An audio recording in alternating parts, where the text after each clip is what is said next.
Well, good morning, everyone. Good morning. And my people back there, good morning. Are we good? Oh, look at them. They all wave back. That's very good. Hi, good morning. Thank you so much for that lovely introduction. Thank you for welcoming us. This is a kind of cool place.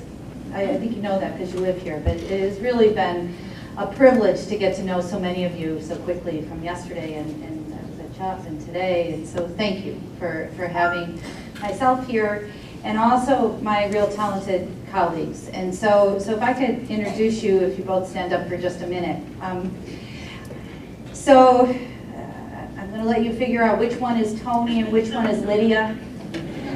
But these two folks are really the drivers in New York City and New York State for how do we make sure that kids and families are getting what they need in their communities, in their organizations, across a kind of a spectrum of children's services.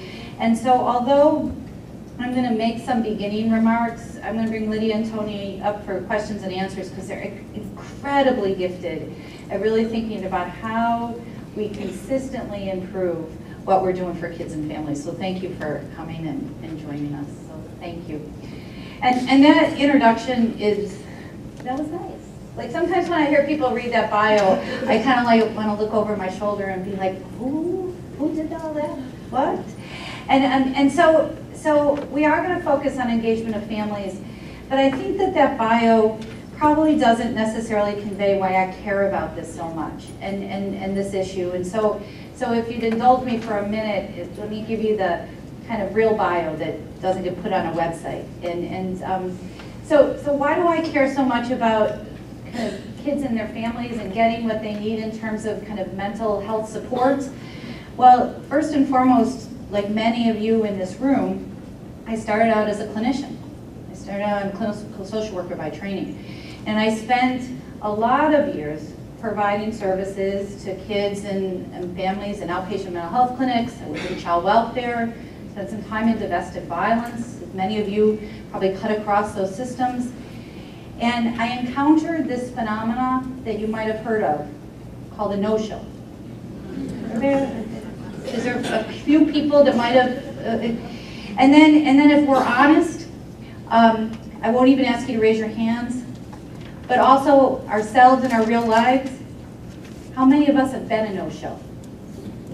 Okay? And so this phenomena about kids and families that really were in complicated circumstances, had some real needs, for a whole variety of reasons, my agency and myself as a clinician, we struggle to kind of meet those needs, right? And so I really, it comes from that kind of clinical perspective that I wanted to learn more and more about how could I effectively get kids and families involved in the care that they needed. But the other place that this work comes from, kind of two other places in my life, is, could everybody raise their hand if you're raising children? Your children, somebody else's children, right? There you go, raise your hand. Yeah, right? So I have the privilege of being a mother of 5 children. Thank goodness they're young adults. Anybody raising adolescents here? I am so sorry. It's gonna get better, right? So my care about family partnership and involvement comes from my real sensitivity as a mom and my real protectiveness of my children around how can I get them what the support and the care that they need, but also don't really like to be told what to do for my kids. Does that make any sense? I want to be a partner. I want choice. I want voice. And so part of who I'm going to introduce you today is a set of very voiceful parent partners who really are trying to insert choice and preference and alignment with what they feel that their kids and families need. So that is the other reason I care about it. And then the last part of my life is I happen to be in this, I say this for last because I hope that you like me by now first, okay? I'm also a researcher.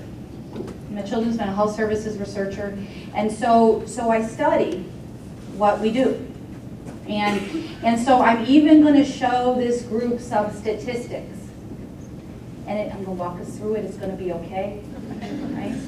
But the notion of how do we collect information from our practice, from our systems, so that we can kind of get a gauge of who we're able to involve and who we're missing, so we keep getting better and better at this, I think is really important. And many of us who went into kind of myself as a social work field, I was not fantastic at math. It wasn't my strength, right? And yet what I started to realize in this journey is that if I only relied on my perception of what was going on, that often did not match a reality. And so more and more we started on this applied research agenda, where even tomorrow, well, tomorrow's Saturday, so Monday, we could start to collect information from our agency practice so that we could use that information to improve it. But you don't have to do great big social science experiments. I'm going to show you some of my early quality improvement projects, where lots of people participated that I think made a difference in terms of engagement of kids and families. Does that make sense? Now, Tony and Lydia have equally really interesting stories, and we'll ask them about them as they go forward. But thank you. So at least you know kind of where this work comes from. So we're going to focus on engagement, and now I want you to meet my community collaborative board. This is a group of committed young people, parents, providers in the community, researchers like myself, coming together to try to come up with new solutions to what feels in kids' mental health in terms of engagement like an age-old problem, right? And so this is a group of folks that usually many times train with me. They've made unbelievably important kind of training for family advocates, trainings for providers, organizations. They even have a video. One of the parents named their video, "I went for an intake and never came back." And that particular video kind of gave voice to some of the factors that families kind of took into account as they were making decisions about whether they were going to involve themselves in the services and systems that we have set up. Because why I think that video was important, and I'm going to show you, we're going to have some parents speak to us today in the slides, why I think that video was important was because even if you've been doing this work for a long, long time, like me and some of you, I mean, I've been at this guy's 30 years, and I think I know a lot, it is really important that our families kind of influence that knowledge base and to understand from their perspective. And so that's what we're going to concentrate on today, is a lot of what I've learned from this community collaborative board and how they've influenced my understanding of also what the science base says, what the research says about engagement. You with me so far? Okay. All right. So this is like the setup slide for what the research says about why we should care about family engagement. Why should we care about family engagement? Because depending on which federal report you read, for going now on 20 years, anywhere from 2/3 to 3/4 of kids that need mental health support and care don't receive those services. And as a matter of fact, even if you attempt and get in as a family to a service system, the kids and families that Tony and Lydia and I work with most frequently, we have lots of programs in Brooklyn. Anybody heard of the Bronx? Love that borough, right? There's a lot of programs in the Bronx.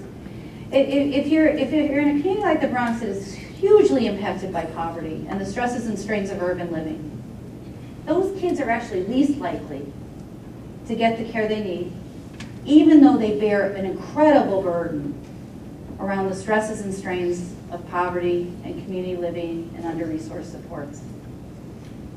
Remember, I said these statistics really stable for decades. The other thing about these no-shows that I just kind of joked with you about is the way we've set up kids' services,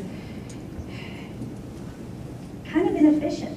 For every 2 appointments scheduled by a mental health practitioner in the kids system, one of those is going to be missed. And every time I try to look for some improvements in this kind of data, I go, for example, yesterday, and our psychology interns present their show and their no-show rate. Guess what it was? 50% show, 50% no show. And so these are real struggles with trying to reach the population that we care about. On average, a child in urban cities like yours and like mine, the average length of stay in kids' mental health services is 2 or 3 sessions.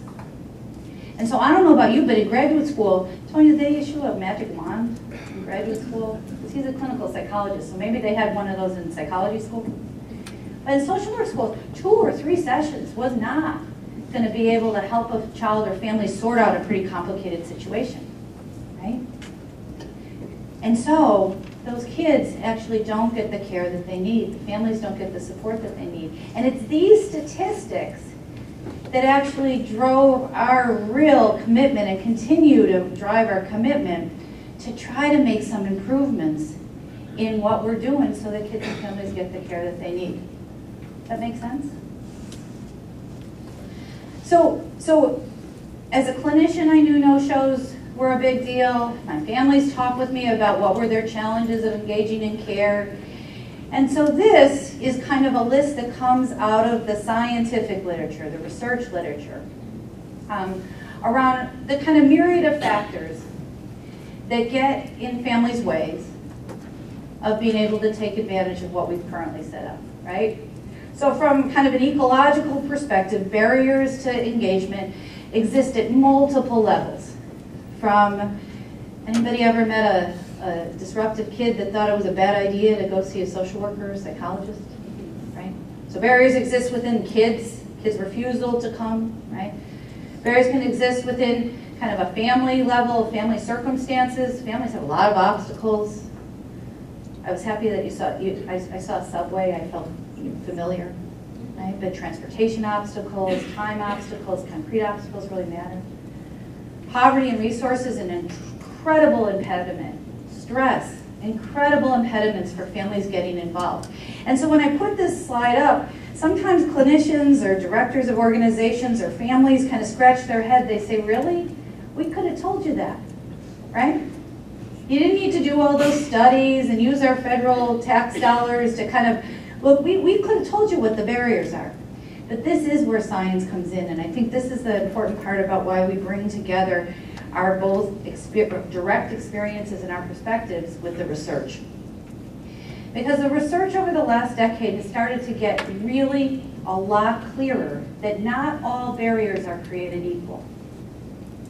And when we first started on this journey to identify which were the most powerful influences on families' decisions about whether they decided to partner with us and get involved, the science was exactly opposite to what I had been doing as a clinician.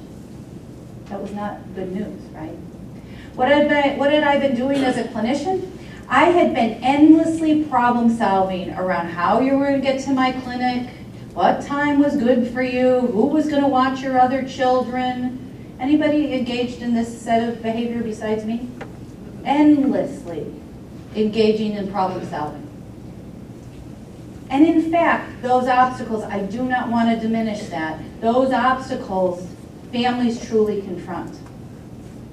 But what the science started to suggest to us is that perceptual obstacles, your attitudes towards mental health care, the stigma that had for you, the concerns that you had about mental health care, really were incredibly influential in terms of whether you used your resources to work out those concrete barriers. If I thought that mental health care was a real thing, that it would actually help, I was much more likely to work on my child care and transportation. If I had majorly concerns about stigma, what my mother told me about mental health services, I was really concerned about what went on in mental health clinics. Where are my child psychiatrists? Do I have any in the room? I'm sorry. I have real concerns about medication. For some of our families, you know, I don't want to diminish this, but it's like there's a Pez dispenser as you go in. That's what clinics do, and I'm worried about that. And so what the research started to suggest to us is that I was not asking about your concerns in the way that I needed to. I was not talking about the stigma that went along with mental health experiences. And then there was another key variable that I was not asking about, and that was your prior negative experiences. We did a lot of longitudinal research, about a decade ago that suggested that half the families that approached a set of outpatient clinics, half of those families had what they would describe as highly negative prior experiences with people that call themselves helpers and helper experiences. If you had one of those experiences in your background, your chances of engaging a second time around much more diminished. And as a clinician, I was actually trying to just say to the family, it's going to be different this time. But in fact, the science really suggested that you had to work through that negative experience to give this a real try again. Does that make any sense? So, as we started to pull together the science, the most important thing, and this is what I've learned from Tony, that you got to do something about this, right? And so we embarked on a journey about what we could do in terms of a whole range of engagement interventions, and that's the whole rest of this talk now. A whole range of options for how to help address some of these barriers to give our systems a chance to take care of kids and families. So I'm going to talk to you about the evolution of this work and how it started, and I'm going to put up some studies that we did when I was actually a clinic director, with a whole lot of families as our partners and a whole lot of clinicians as our partners, but small studies to try to translate what we were learning from the science to what we actually did in practice. Until we set out to design very brief, very focused, what we called engagement interventions. Things that family advocates, things that clinicians, things that intake workers, even things that administrative staff could use, brief interventions that up the chances that a family might cross your threshold. Or does anyone do community-based, like home-based care here? Who does home-based care? So the fantasy of all the clinic people here is that people that can go out to people's homes, they never have a no-show, right? Right? That's the fantasy right now. If only I could go out to people's homes, it would be okay. But anybody who has ever driven out or taken the subway to somebody's home knows that you pull up to somebody's house or apartment, the shades are all drawn, but you can hear the TV. And then someplace from deeper into the house, a voice, an adult voice comes, shh, shh, she's here. Right? And so whether you're in community-based care, whether you're in clinic-based care, you just want to think about, are there things that you can do in these initial contacts to up the chances that families open the door or cross your threshold? And that was really our simple goal. And so we did a number of studies where we tried to put a set of talking points, brief talking points, into these first encounters. Not big, long interventions, but a couple of things that were lining up with the literature that suggested that it might be important to up those chances that we engage families. So what were some of those things that we started to talk about? First of all, you're going to look at this list, clarifying the need for care. And every one of you is going to say, check, I do that. I ask families what they need. And I thought I was pretty good at that too as a clinical social worker. I thought I was, I would either on the telephone or in person in this initial encounter, I would try to understand what we call in the business like a presenting problem. How'd you get here, right? But the fantastic thing about collaborating with families was that they also got to listen to me, do this on the telephone, clarify this need. They got to watch me on some tapes. And they were actually pretty disgusted at my level of skill, which was not good news, right? I've been at this. I was the clinic director. What do you mean? I can't clarify the need for kids and families? And the feedback that they gave me was, yes, you do ask about presenting problem, but you are missing big pieces. And their observation of me is I spent an inordinate amount of time asking the parent what the referral source said about why they were being referred. What did the school social worker say? What did the pediatrician say? What did the teacher say? And I hardly got around to, what do you think your child needs? From your perspective. And never, did I ask a question that families thought were so important in this need-based conversation, which is, do you agree with this referral? Never. But once you started to ask families, do they agree, they had an awful lot to say about whether this really was what they thought their child needed or not. And when I started to ask these questions, also it elicited a lot of confusion about what this was really all about. And I must say, every once in a while, families launched into a story about a teacher that didn't like their kid. Now go back to those parents. Have your kid ever had a teacher that you didn't think liked your kid? You weren't crazy about? Like you were kind of suffering the year? And so we started really to change the way we clarify the need to be much more parent-centered. And understand that there was a lot of confusion and disagreement, and we thought that that was important to sort out in these initial contexts, whether they be on the phone or in person, but brief. We also had to be real positive, because many of the kids and families that were approaching our clinic, they were feeling not so hopeful. They were worn out by life. And so the notion that we gave parents credit for calling, we appreciated their advocacy on behalf of their kids, we know how complicated life is, and we really admired their commitment. Brief things, structured nice things, respectful things started to happen in our telephone calls or our first appointments. And then we did start to ask about how you felt about mental health care. How'd you feel about coming for an intake evaluation, meeting with somebody to explore your child's need? And you know, we've done this work in Chicago, we've done this work in New York, so there's some really specific geographic differences. Where are my Midwesterners? Because I hope you hear that I'm from Chicago, Midwestern people. You should, yeah, thank you very much. So in Chicago, when you would do this, you know, how do you feel about coming? In Chicago, we would start to grin. And we said, oh, that's a very good idea. I like that idea. Tuesday at 1:30, the most inconvenient time of my whole week. Yes, that's a great idea. I'm looking forward to meeting you. And then will we show up, Midwesterners? No. So when I got to New York, it was a little easier. You're a little more expressive on this coast, right? You're a little easier to say, how do you feel about coming? And some families would say, not so good. But many families needed a little more prompting, because everybody knows that good parents are saying, oh, sure, I'd love to have a social worker in my life. That was what I was hoping, right? And so we had to start to prompt parents, well, I'm glad you feel good about this. I'm relieved.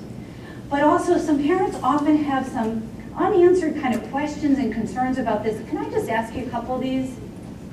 And that would elicit, oh yeah, I'm actually worried about that.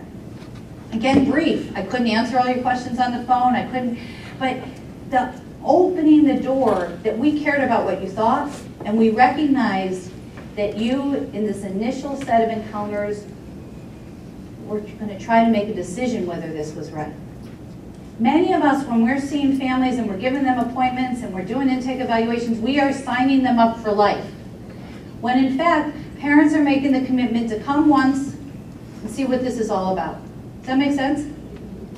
So briefly in these initial encounters, we clarified the need, we were positive and encouraging and respectful, and then we also asked the hard question, how do you feel about coming? And if there was any time at all, we problem solved around concrete obstacles, but we stopped doing that first, because the science suggested that if we did something different, it might enhance the likelihood that families cross the threshold. Is that making sense?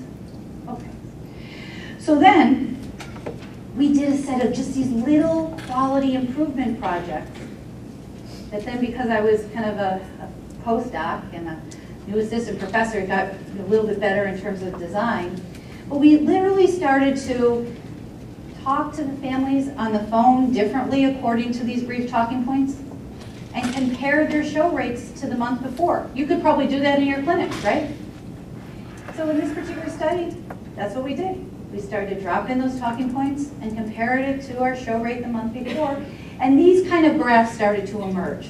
So even if you haven't taken a math class in like 20 years, when you're focused on engagement, the blue line people come. When you did business as usual, and I want to defend business as usual, even though these studies are a little bit old, it wasn't like we were mean to you on the phone, right? We didn't say, you know, yeah, come for clinical services, but we won't tell you where the clinic is, right? It was very respectful, but it was very typical of what an organization does, your name and what's the presenting problem. And so as we started to get graphs like this, we started to replicate these findings. As we started to get briefer, as we started to get more focused,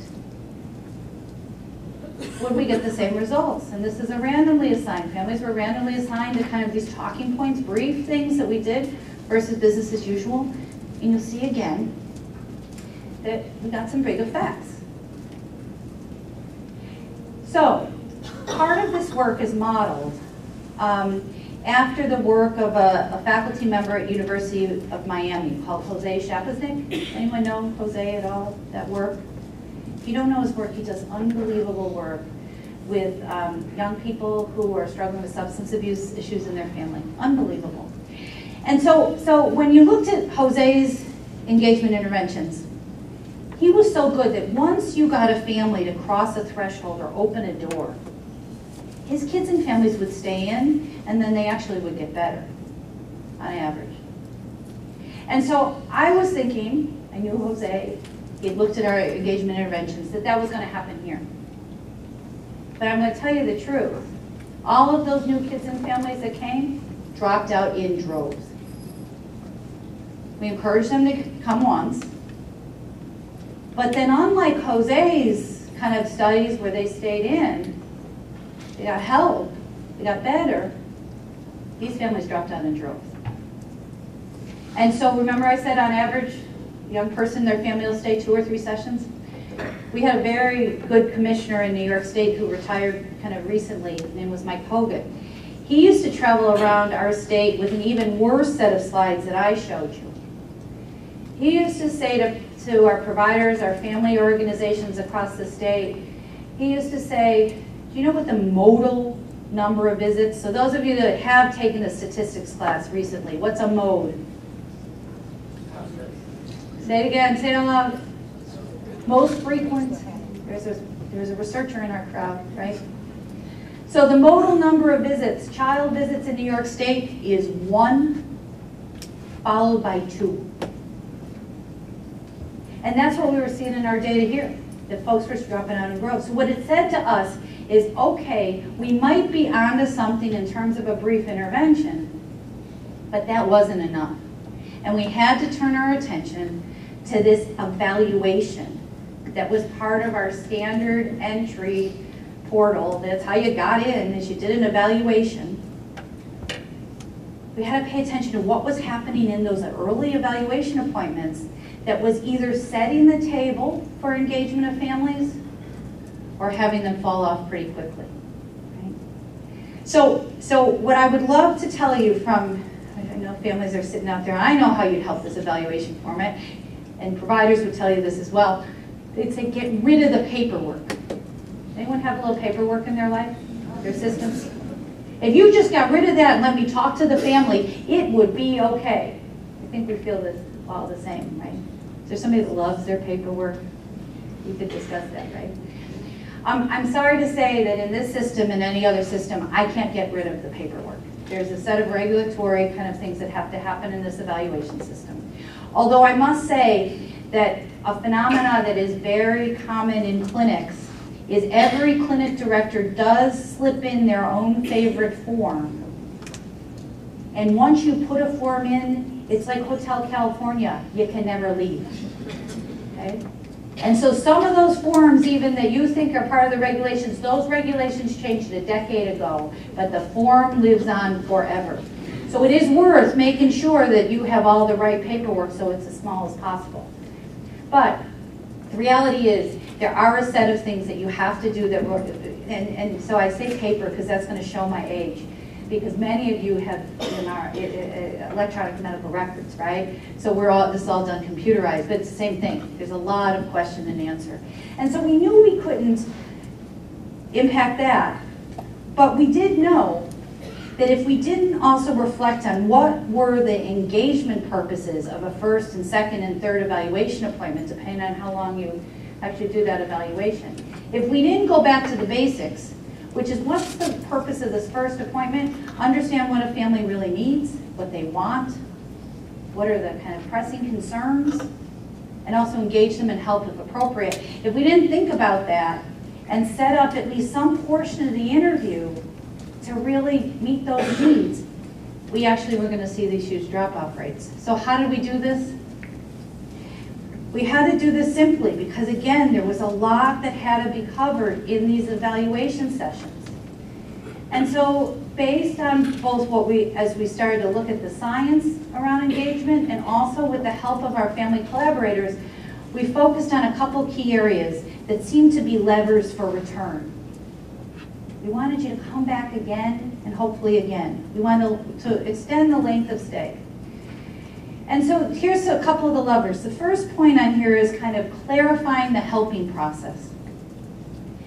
So from a family perspective and from the literature perspective, there was a lot of confusion around what mental health was and was not. A lot of unanswered questions and concerns.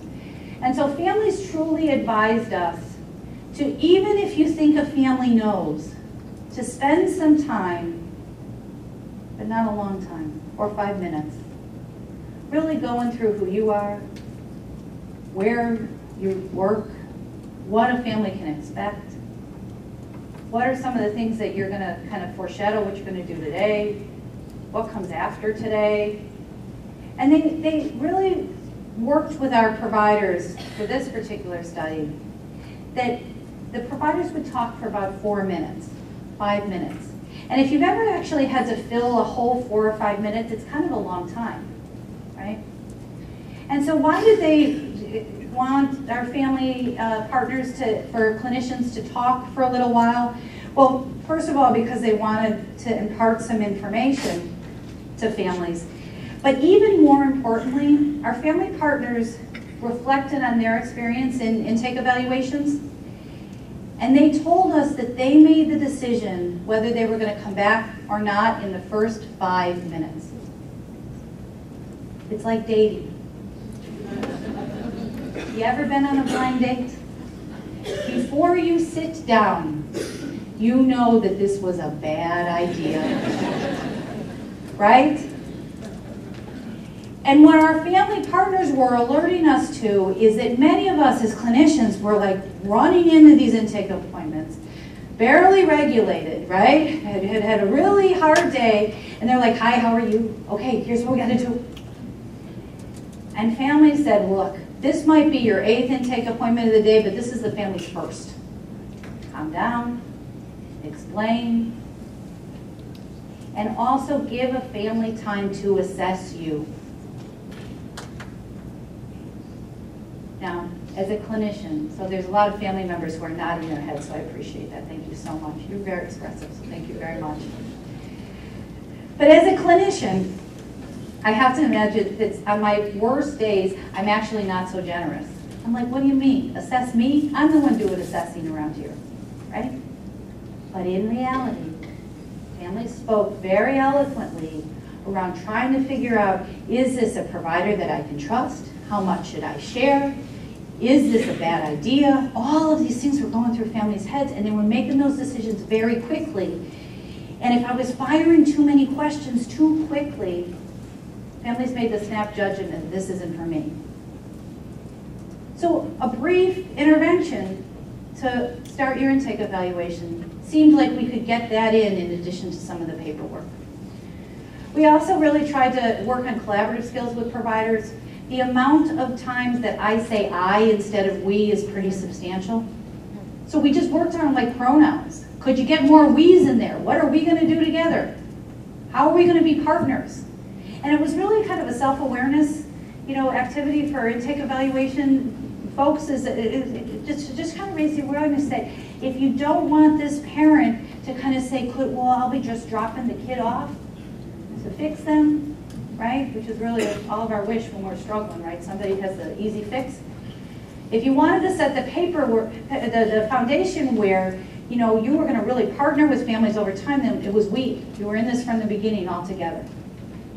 There was also families that also had some very practical concerns that they were hoping would get addressed in the first intake evaluation. They were universally disappointed, because this was really an assessment interview, and they had hoped that they would get some relief. So we tried to think about, you know, how did we have the referrals that some families needed right on the spot in the first intake evaluation, the second appointment? How did we have some print materials that were very family friendly that you could incorporate even if you couldn't go over them too long? How could we know kind of self-care and stress management for families that were really, really, you know, under a great deal of duress? So some simple but practical interventions. And then we did ask intake evaluators to do something that I thought was really important in this particular study. And we asked them to, at the end of an interview, to stop and ask the family how this was for them, and would they be interested in returning for another appointment, understanding that many families would choose not to. So that's kind of, you know, there's a lot more that we could kind of spend on, but now you kind of catch on that everything that we did, every cockamamie idea we had in terms of engagement, we started to study. And study in small ways, and then as we went on, study in larger system ways. So in this particular study, over 100 families, we randomly assigned them to clinicians that were willing to adjust slightly what they did in the intake evaluation appointments, versus, again, business as usual, that again was very good. And here's what happened.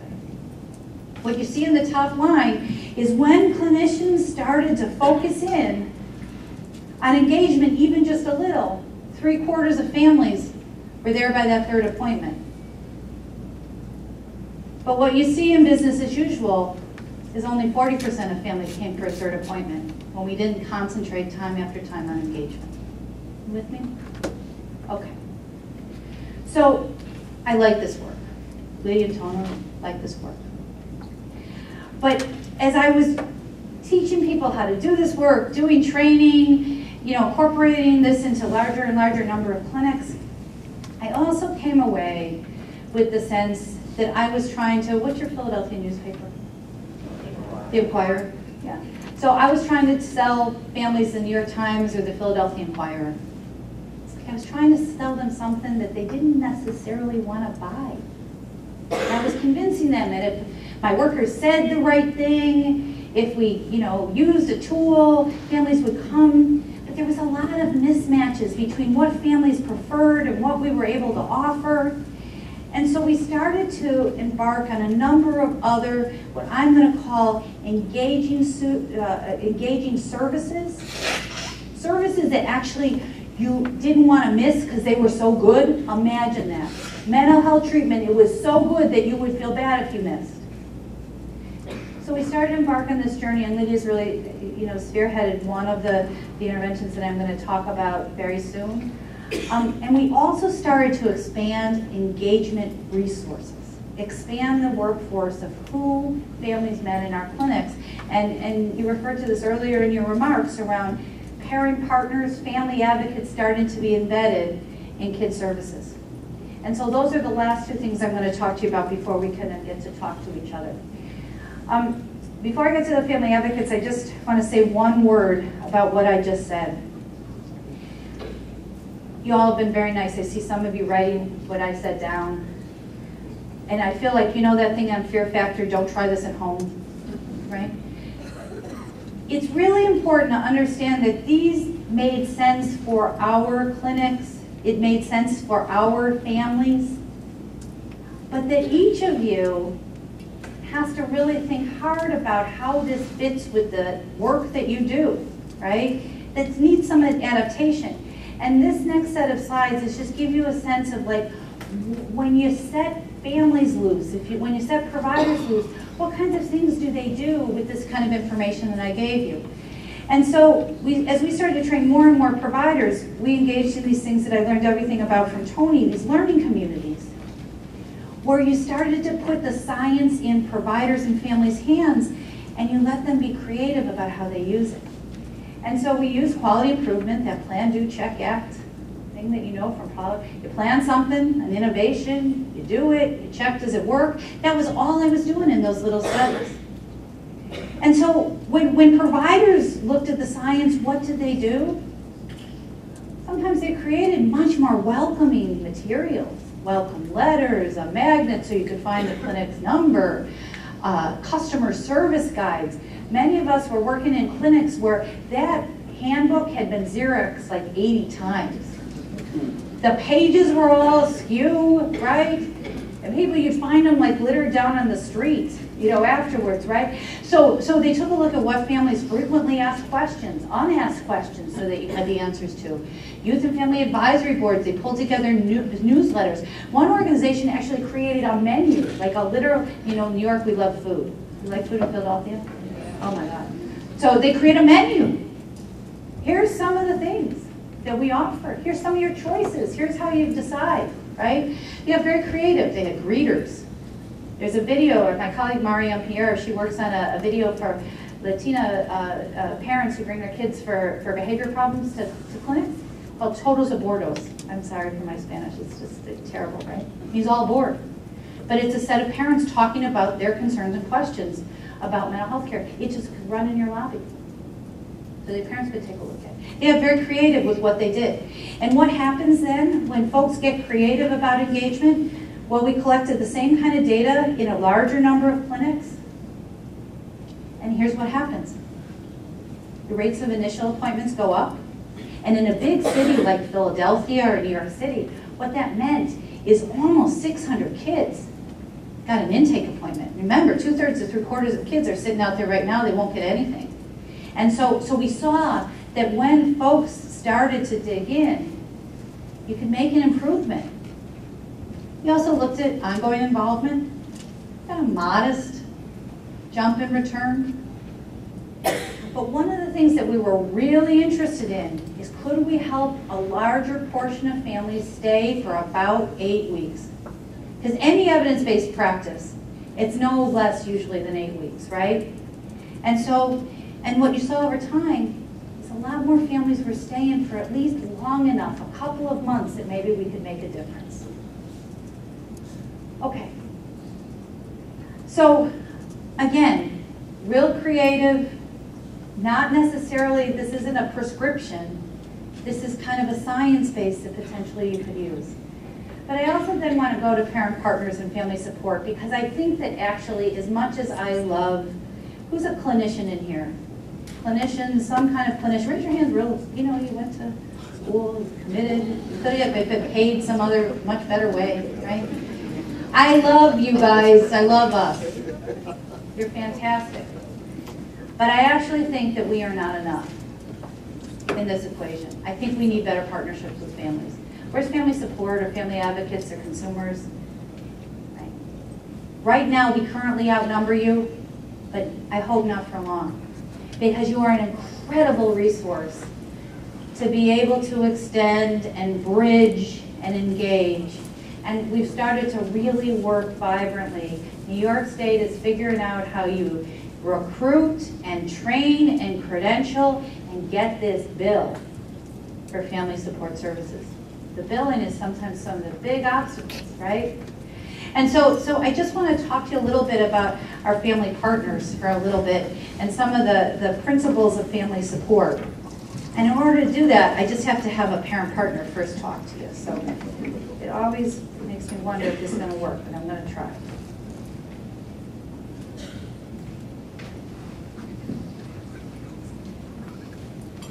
Sometimes parents don't want to hear something from someone who isn't a parent.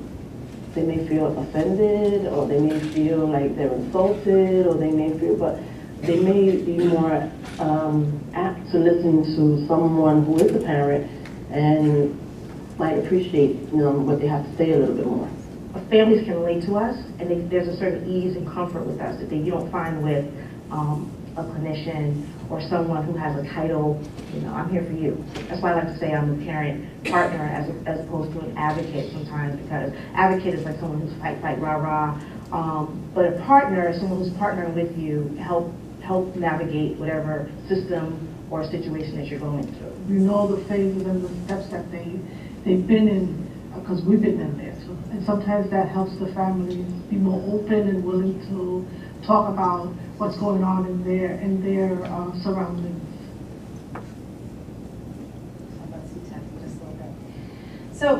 So the notion that we potentially could have new resources, expanded workforce in some of the systems that we work with, the data is starting to emerge pretty clearly that that's a well-received resource.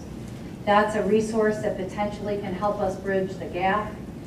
And so we've done a lot of work with my colleague Kimberly Hoagwood around how do you train and support and integrate family partners into all sectors of kids services, from residential all the way to home and community-based waiver. You have a SAMHSA grant that, and so how you think about really embedding a new resource that can bridge that gap. And why do we think that family support is important? Because they can both bridge the gap, but then they can potentially do something that parents are the agents of change for their kids. And if you know this evidence base, particularly around, does anybody ever see a child that has a behavior problem? I love those kids, by the way, right?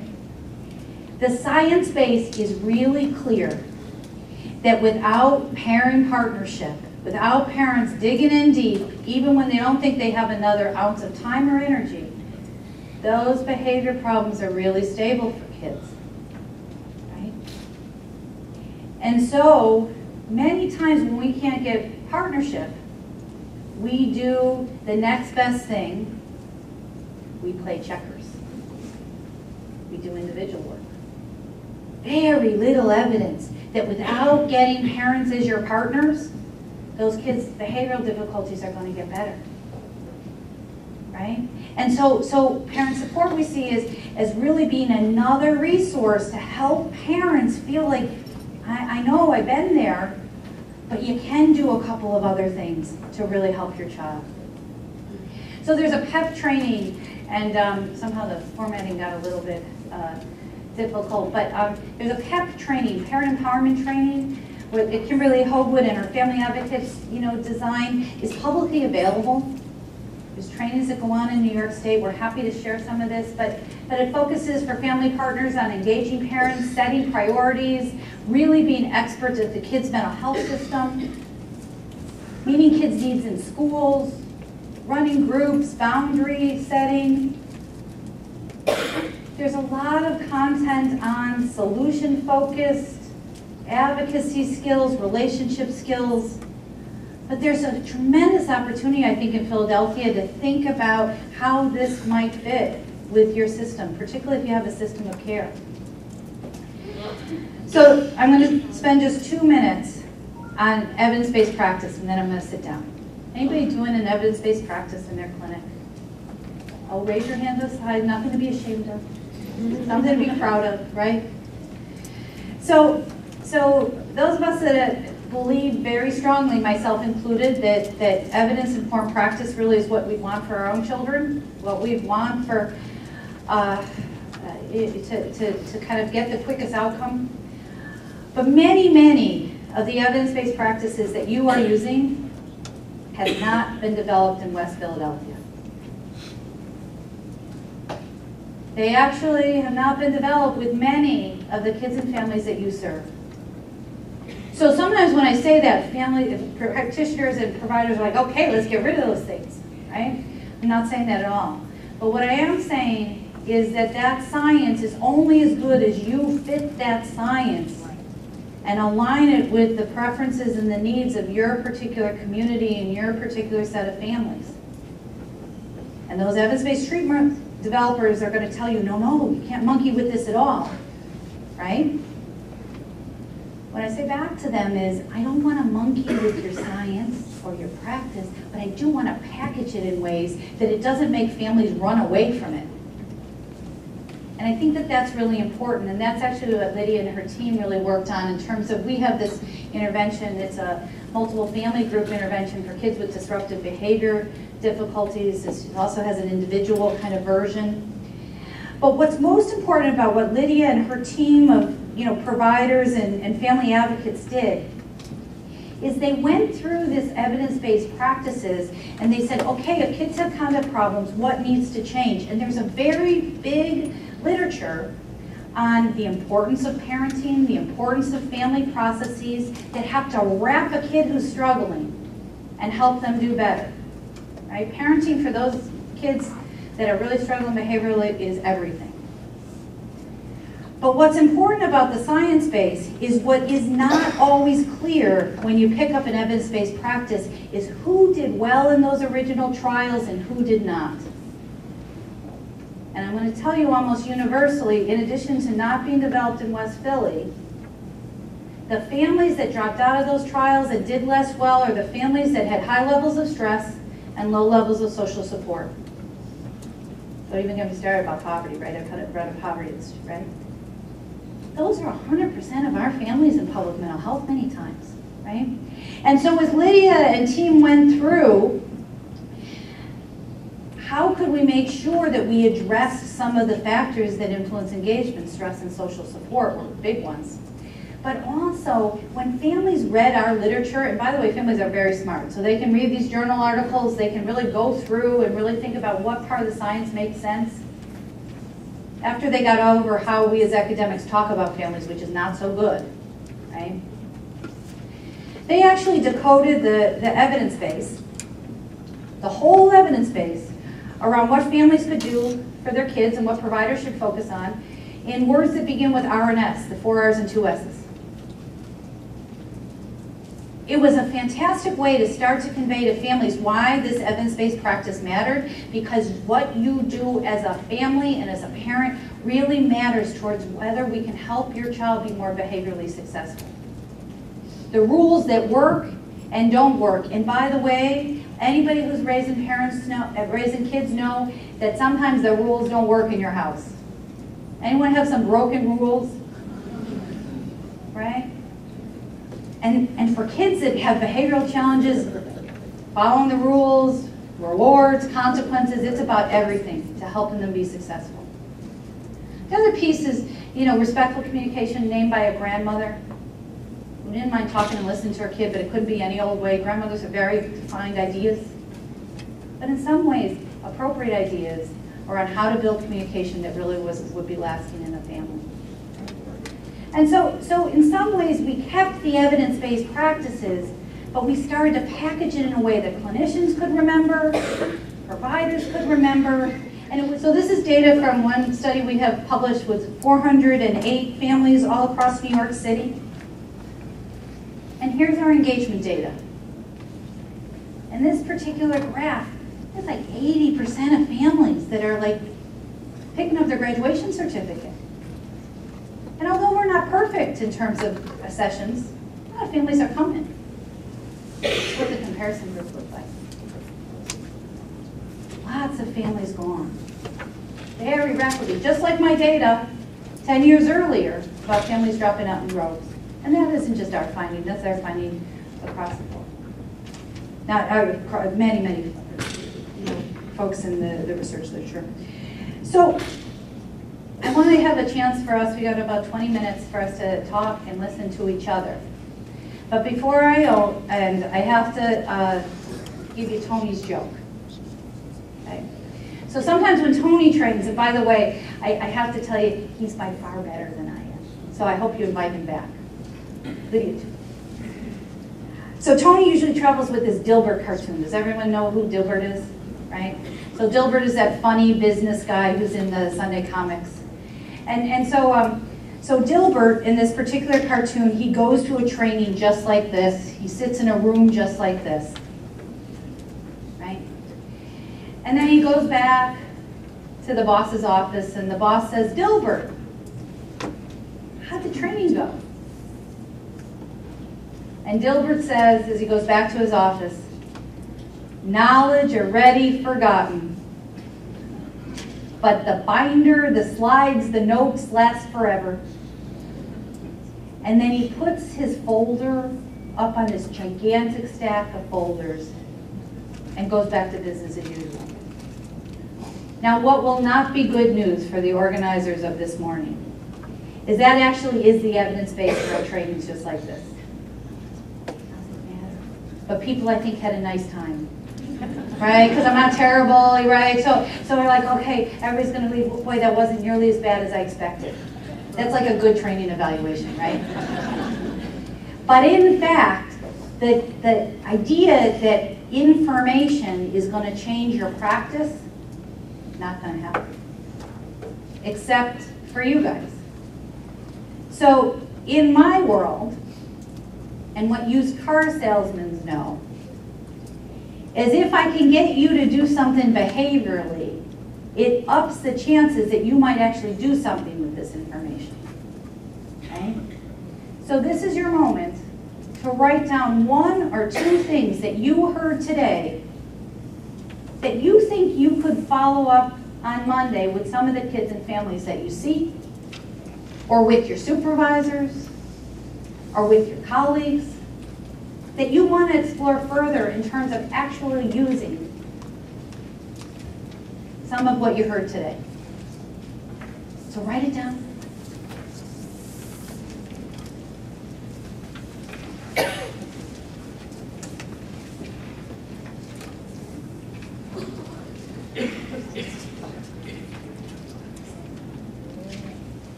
So when I was growing up in Chicago, there was a television show I used to watch as a kid. His name was Ray Rayner.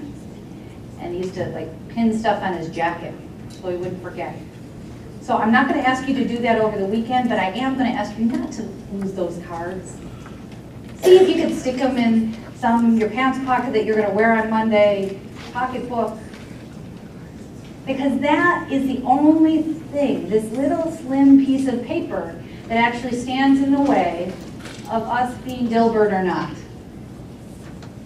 And so the other thing that stands in your way, I hope, is you have a set of system leaders in this room, you have a set of directors in this room, a set of advocacy organizations in this room that decided it was important enough for Lydia's partner, Lydia and Tony and I to come to Philadelphia for the day and to help you on this journey of helping your system be more engaging.